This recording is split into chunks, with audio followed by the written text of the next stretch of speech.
लेकिन आखिर बहुत जख्मी होने के बाद रुस्तम अपनी फौज को छोड़कर भाग गया। हिलाल नाम के एक मुसलमान ने जब ये देखा तो वो उसका पीछा करने लगा।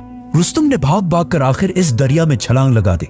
ये देखकर हिलाल भी दरिया में कूद पड़ा और रुस्तम को पांव से पकड़कर पानी से घसीट कर बाहर निकाला और उसे मार दिया और उसकी बॉडी को अपने घोड़े से बांधकर फुल स्पीड वापस कादसिया के मैदान में आया, क्योंकि उसे पता था कि हमने रुस्तम को सिर्फ इसलिए मारा है ताकि पर्शियंस का मोराल टूट सके।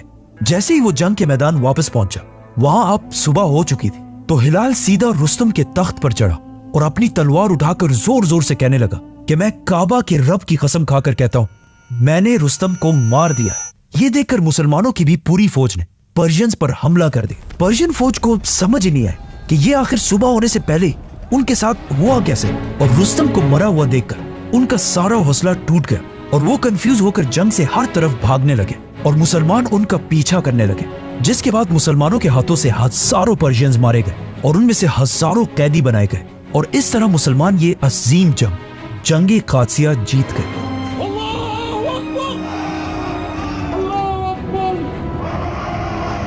लेकिन इस जंग में एक कैदी ऐसा भी था जिसका नाम था फिरोज, जिसे आज अबू लुलू के नाम से जाना जाता है, जिसने इस जंग के कुछ ही सालों बाद मदीना में नमाज के दौरान ही हजरत उमर रज़ियल्लाहु अन्हु पर हमला करके उन्हें शहीद कर दिया। जंग से पहले जब साद बिन अबी वकास ने हजरत उमर की तरफ लेटर्स भेजना बंद कर दिया था, उसके बाद मदीना में हजरत उमर इस जंग की इतनी टेंशन में थे कि वो हर सुबह मदीना से निकलकर कादसिया की तरफ बहुत दूर तक जाते थे और इंतजार करते थे कि कहीं से कोई आकर उन्हें कादसिया के मैदान की खबर दे सके।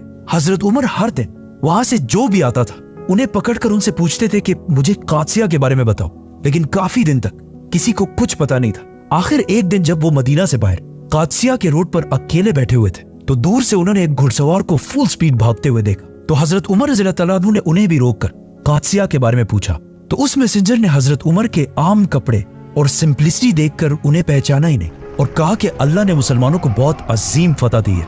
ये सुनकर हजरत उमर रज़ियल्लाहु अन्हु रोने लगे और अल्लाह का शुक्र अदा किया। इस मैसेंजर को हुक्म दिया गया था कि फतह की खबर सिर्फ अमीरुल मोमिनीन को बतानी है, तो वो सीधा मदीना की तरफ जाने लगा और हजरत उमर रज़ियल्लाहु अन्हु उसके पीछे पैदल भागने लगे और भागते भागते हजरत उमर रज़ियल्लाहु अन्हु से पूछते जा रहे थे कि इस जंग में कितने मुसलमान शहीद हुए।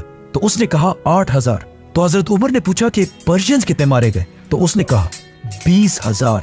फिर हजरत उमर रज़ियल्लाहु अन्हु ने साद बिन अबी वकास का पूछा, तो उसने बोला कि वो जिंदा है। और ऐसे ही भागते भागते ये दोनों आखिर मदीना पहुंचे। लोगों ने जब हजरत उमर को फुल स्पीड भागते हुए देखा तो उन्होंने पूछा, या अमीरुल मोमिनीन, आप क्यों भाग रहे हैं? ये सुनकर वो मैसेंजर अपने घोड़े से उतरा और हजरत उमर रज़ियल्लाहु अन्हु से माफिया मांगने लगा, लेकिन